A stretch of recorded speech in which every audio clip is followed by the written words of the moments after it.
안녕하세요. 햇살입니다. 여러분 모두 다 사랑합니다. 감사합니다. 여러분은 우주의 주인입니다. 정신급식에서 우유를 제공하지 않는 학교가 있다고 합니다.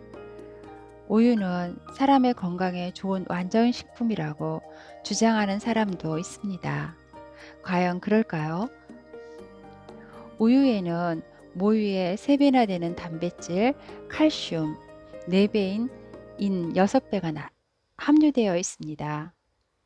이처럼 모유의 3배에서 6배가 되는 영양소의 식품은 4개의 위장으로 우유를 소화시켜 하루에 1kg씩 체중이 증가하는 송아지에게나 적합한 음식입니다. 따라서 송아지가 먹는 우유로 성장하는 아이는 체격이 월등하게 커지기 마련입니다.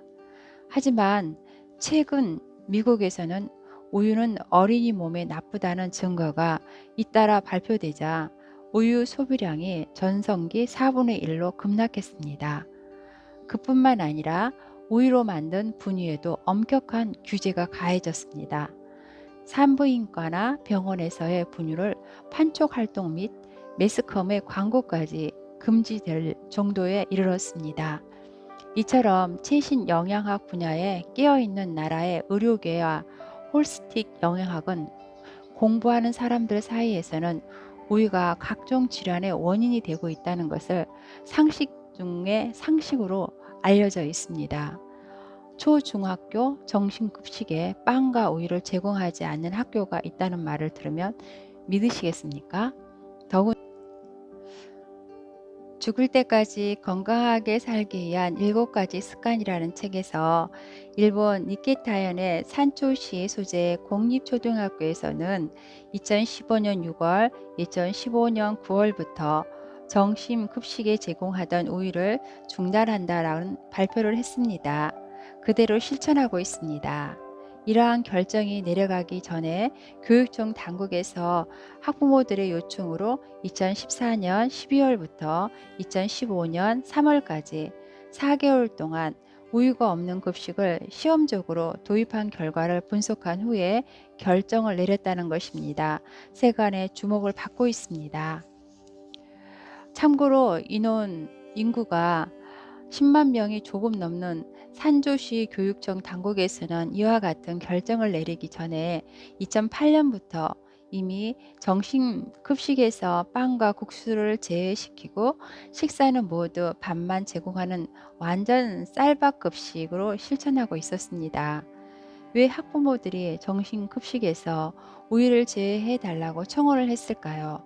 그것은 우유에 관한 불편한 진실들이 과학적인 근거에 의해 양파 껍질 벗겨지듯이 하나하나 벗겨지면서 초래된 자연스러운 결과입니다.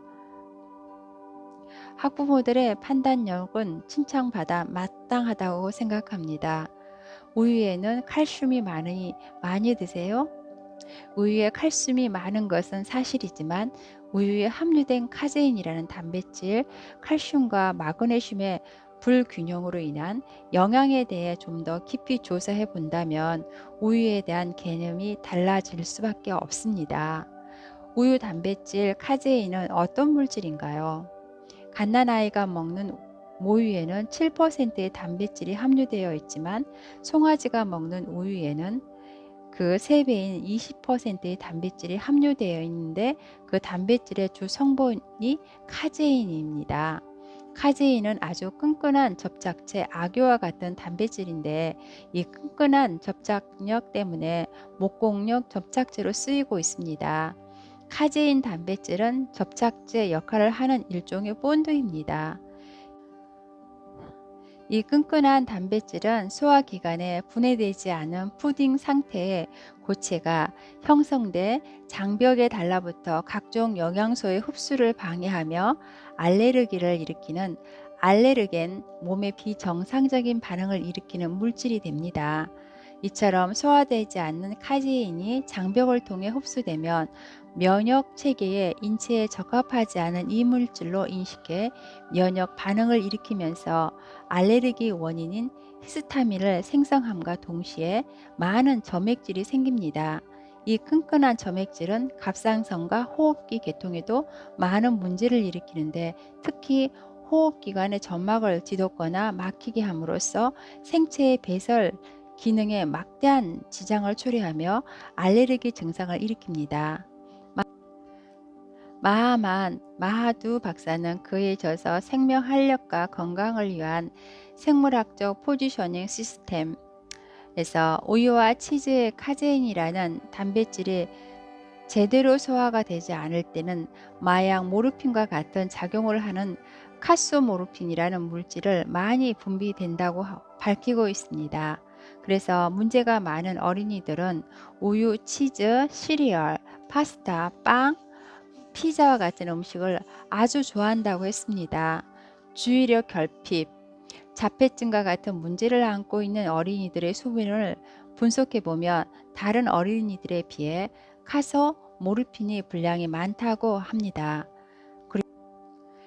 그리고 미국 프린스턴 대학교의 제시카 아우워터 교수는 그의 논문 왜 우유가 유방암을 일으키는가에서 우유는 글자 그대로 발암성 화학물질의 칵테일이라고 할 수 있는 위험한 식품이라고 했습니다.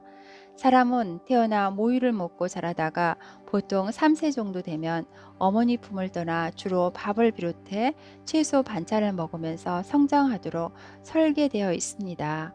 그럼에도 사람만이 특이하게 어머니의 젖을 떼고 나서도 또다시 송아지가 먹는 젖을 먹기 시작합니다.